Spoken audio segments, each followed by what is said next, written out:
তারা কিন্তু বিগত 16 বছরে এই সন্ত্রাসী খুনি আওয়ামী লীগ দ্বারা সবচেয়ে বেশি নির্যাতনের শিকার।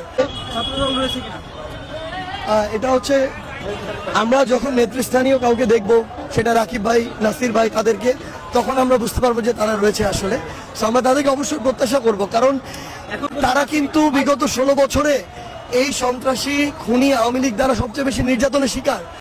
তো আমরা তো অবশ্যই তাদের নিষিদ্ধের এই যে গণকর্মসূচি, এখানে তাদের অংশগ্রহণ সবচেয়ে বেশি প্রত্যাশা করি, এবং আমরা মনে করি যে আমরা ঐক্যবদ্ধভাবে জুলাইয়ের মতো আবারও আমাদের জায়গা থেকে লড়াই করে এই খুনি সন্ত্রাসী আওয়ামী লীগকে নিষিদ্ধ করতে পারবো। এখন পর্যন্ত বিএনপিকে দেখতে পাচ্ছেন কিনা বা ছাত্র দলের নেতাকর্মী আসছে কিনা আপনাদের সাথে? না, আমরা এখন পর্যন্ত তাদের বললাম তো কথায় সম্মতি পেয়েছি, বাট এখন পর্যন্ত আমাদের দেখা হয়নি। আমি অলরেডি আহ্বান করেছি, আমরা চাই যে জুলাই যেভাবে আমরা একসাথে লড়েছিলাম, আমরা এই আওয়ামী লীগের নিষিদ্ধের কার্যক্রমে একসাথে লড়ব। লীগ এবং যুবলীগ নিষিদ্ধ করতে চাচ্ছে অনেকে, এই বিষয়ে কি মন্তব্য? আওয়ামী লীগ আগে গোড়া নিষিদ্ধ করতে হবে, গোড়া নিষিদ্ধ করলে বাকিগুলো অটো নিষিদ্ধ হয়ে যাবে। গোড়ায় না কেটে আগায় পানি দিয়ে লাভ নেই।